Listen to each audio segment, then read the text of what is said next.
نحمده ونصلي على رسوله الكريم اما بعد فاعوذ بالله من الشيطان الرجيم بسم الله الرحمن الرحيم رب اشرح لي صدري ويسر لي امري واحلل عقدة من لساني يفقهوا قولي۔ اللہ تعالیٰ کا لاکھ لاکھ شکر ہے جس نے ہمیں انسان بنایا، دنیا کی تمام نعمتیں ہمارے لیے پیدا کی، زمین و آسمان اور ان میں پائی جانے والی تمام چیزیں انسان کے لیے مسخر کی کہ انسان اپنی ضرورت کے مطابق ان چیزوں سے جیسے چاہے حدود کے اندر رہتے ہوئے فائدہ اٹھائے۔ پھر اس کا ہم پر بہت بڑا احسان ہے کہ اس نے ہمیں مسلمان بنایا۔ مسلمان اس شخص کو کہتے ہیں جو دین اسلام پر ہو، اور اسلام کا معنی ہے پیس، امن۔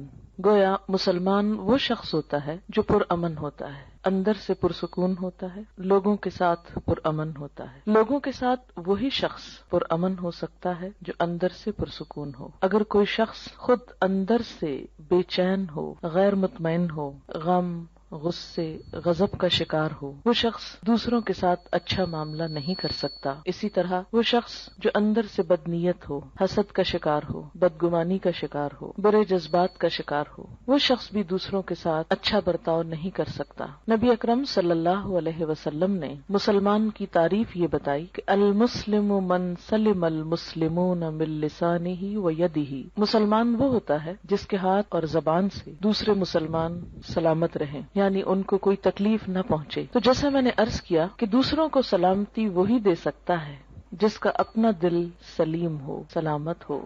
دل کی سلامتی، دل کا اطمینان اور دل کا سکون اللہ کے ذکر میں ہے۔ قرآن پاک میں اللہ تعالیٰ فرماتے ہیں الا بذکر اللہ تطمئن القلوب، خبردار اللہ کے ذکر ہی سے دل اطمینان پاتے ہیں۔ جب دل مطمئن ہو جائیں، پرسکون ہو جائیں، تو ایسے شخص کی گفتگو میں بھی ایک ٹھہراؤ آ جاتا ہے، پرسکون ہو جاتا ہے، پھر وہ دوسروں کے ساتھ معاملہ کرنے میں بھی پرامن رہتا ہے۔ اس کے لیے ضروری ہے کہ ہم سب اللہ کا ذکر کرنے والے ہوں، اللہ کو یاد کرنے والے ہوں، اللہ سے دعا کرنے والے ہوں۔ اسی وجہ سے آج کی اس شام چند دعاؤں کا انتخاب کیا گیا ہے جن کو ہم اگر اپنی زندگی کا حصہ بنا لیں تو لازمی طور پر ہمارا دل پرسکون ہو جائے گا، ہمارے حالات بہتر ہوں گے، اور یہ سب کچھ ہمیں دنیا میں بھی ایک اچھا انسان بننے میں مدد دے گا۔ اور دنیا میں اچھا انسان بننا اس لیے بھی ضروری ہے کہ یہ دنیا پرامن ہو اور اس کے نتیجے میں ہماری آخرت پھر خوشحال ہو۔ ہم سب جنت کی خواہش رکھتے ہیں، ہم سب جنت کے امیدوار ہیں، جنت کے انتظار میں ہیں، لیکن یاد رہے کہ جنت پرامن لوگوں کی بستی ہے۔ جنت میں وہی جا سکتا ہے جو یہ ثابت کرے کہ میں ایک پرامن انسان ہوں۔ دنیا میں بھی جو انسان خود پرامن طریقے سے نہیں رہتا اور دوسروں کی جان، مال، عزت، آبرو پر حملہ کرتا ہے یا ان کو نقصان دیتا ہے، تو ایسے شخص کو معاشرے میں کھلم کھلا چھوڑ نہیں دیا جاتا۔ دنیا میں بھی ایسے شخص کی جگہ جیل خانہ ہوتی ہے۔ ایسے لوگ جو معاشرے کا سکون برباد کریں، معاشرے میں بے چینی پیدا کرنے کا سبب ہوں، ان کو دنیا میں بھی پکڑ کر قید کر دیا جاتا ہے، اور اگر وہ دنیا کی قید سے بچ بھی جائیں، ان کا کوئی جرم ثابت نہ ہو سکے اور دنیا میں کوئی سزا نہ پا سکیں، تو آخرت میں ایسے لوگوں کے لیے پھر یقینی طور پر جیل خانہ ہے۔ اللہ کے جیل خانے کا نام جہنم ہے۔ وہ کون سی چیزیں ہیں جو انسان کو جہنم میں لے جاتی ہیں؟ ان میں انسان کی بری نیت سب سے پہلے آتی ہے۔ اگر کوئی شخص خانہ کعبہ کا طواف بھی کر رہا ہو لیکن اس کی نیت اللہ کو خوش کرنا نہیں، لوگوں کے سامنے اپنی نیکی کا پرچار کرنا ہے، تو اس کی وہ نیکی جعل سازی شمار ہوگی، قابل قبول نہ ہوگی۔ اسی طرح دوسری چیز جو انسان کو اللہ تعالیٰ کی نظر میں گراتی ہے وہ زبان کا غلط استعمال ہے۔ جھوٹ، چغلی، غیبت، دوسرے کو تانا دینا، یہ تمام چیزیں انسان کو اللہ تعالیٰ کی نظر میں گرا دیتی ہیں۔ یہاں تک حدیث میں آتا ہے کہ بسا اوقات انسان باقی زندگی میں کچھ اچھے ہی کام کرتا ہے لیکن اپنی زبان سے بعض اوقات ایسا کلمہ نکالتا ہے، ایسی بات نکالتا ہے کہ اس ایک بات کی وجہ سے وہ جہنم کی گہرائیوں میں جا پہنچتا ہے۔ ازواج مطہرات میں سے ایک نے دوسری کے قد کے بارے میں کچھ اظہار خیال کیا کہ فلاں تو ٹھنگنی ہے، ٹھنگنی کہتے ہیں جس کا قد چھوٹا ہو۔ آپ صلی اللہ علیہ وسلم نے یہ لفظ سن لیا، آپ نے فرمایا تم نے اتنی سخت بات کی ہے کہ اگر اسے سمندر میں بھی ملا دیا جائے تو اس کا پانی بھی کڑوا ہو جائے. لیکن ہمارے عام طور پر ماحول میں اس قسم کے تبصرے کسی کے ناک پہ، کسی کے جسم پہ، کسی کے قد پہ، کسی کے رنگ پہ، کسی کی چال پہ، کسی کی لباس پہ کس قدر عام ہے. اور کبھی ہم نے منہ سے ایسے غلط لفظ نکالتے ہوئے سوچا بھی نہیں کہ ہم کوئی بری بات کر رہے ہیں. ہم کہتے ہیں تو کیا ہوا، وہ ایسے نہیں ہے، میں کوئی جھوٹ کہہ رہا ہوں، اور یہ کہہ کر اپنے آپ کو مطمئن کر لیتے ہیں اور پھر رواں تبصرے شروع کر دیتے ہیں. عام طور پر گفتگو کا موضوع لوگ ہوتے ہیں اور لوگوں کے ظاہر پر، حالت پر، شکل و صورت پر زیادہ تبصرے ہوتے ہیں. ان تمام اخلاقی برائیوں سے بچنے کے لیے ضروری ہے کہ انسان اللہ تعالیٰ سے مدد مانگے، اللہ تعالیٰ سے مدد لے. قرآن پاک میں اللہ تعالیٰ فرماتے ہیں کسی بھی مشکل سے نجات پانے کا جو ذریعہ ہے وہ ہے وَاسْتَعِینُوا بِالصَّبْرِ وَالصَّلَاةِ، مدد مانگو صبر کے ساتھ اور نماز کے ساتھ.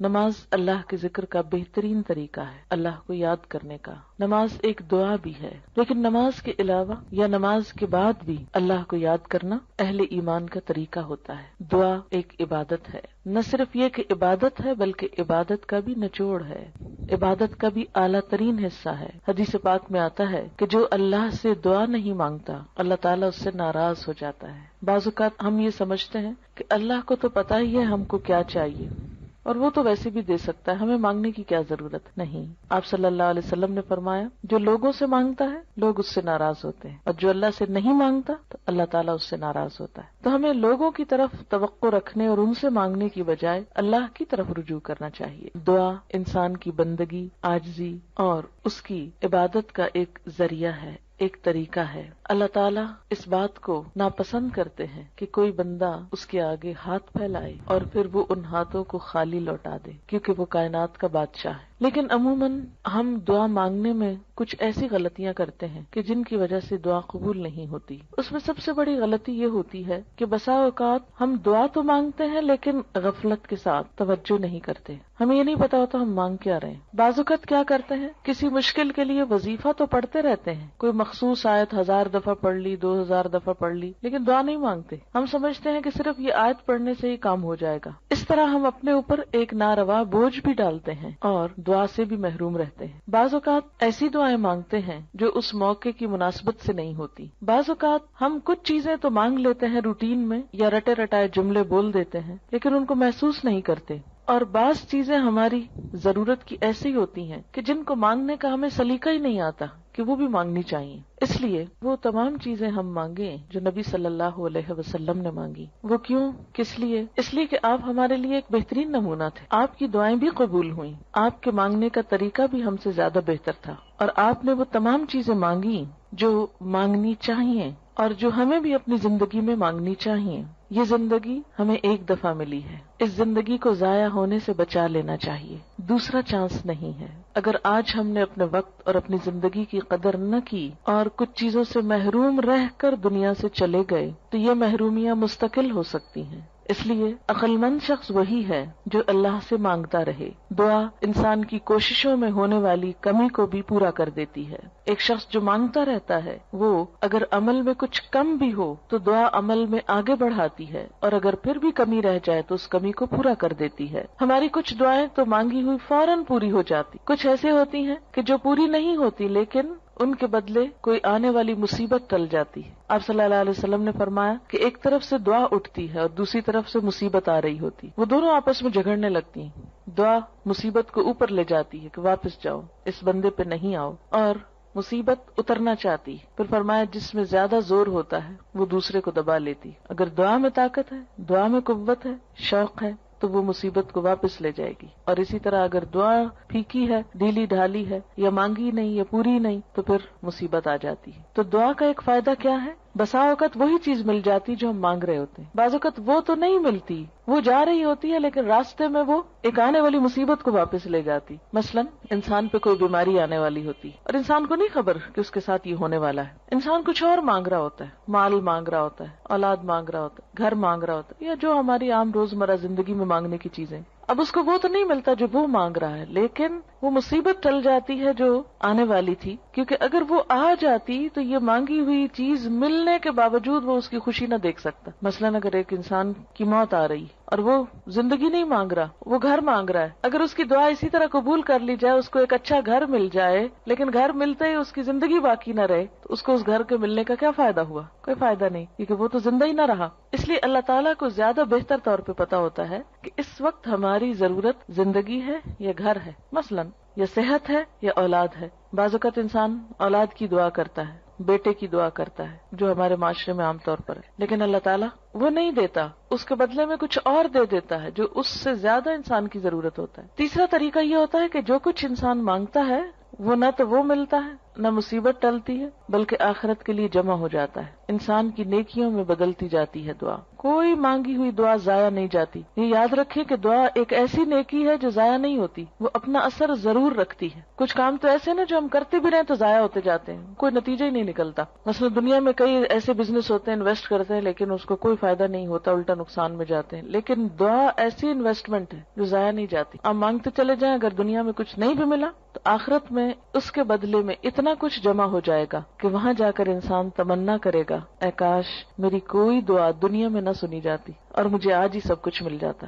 پیغمبر ساری زندگی ایک دعا مانگ کر مایوس نہیں ہوئے۔ حضرت زکریا علیہ السلام ایک جگہ پر کہتے ہیں وَلَمْ أَكُمْ بِدُعَائِكَ رَبِّ شَقِيًّا، کہ اے میرے رب تجھ سے دعا مانگ کر تو میں کبھی نامراد ہوا ہی نہیں۔ یہ تو ایسا کام ہے جس کے بعد نامرادی ہے ہی نہیں، نقصان ہے ہی نہیں، خسارہ ہے ہی نہیں، اس لیے انسان کو مانگتے رہنا چاہیے۔ وآخر دعوانا ان الحمد للہ رب العالمین۔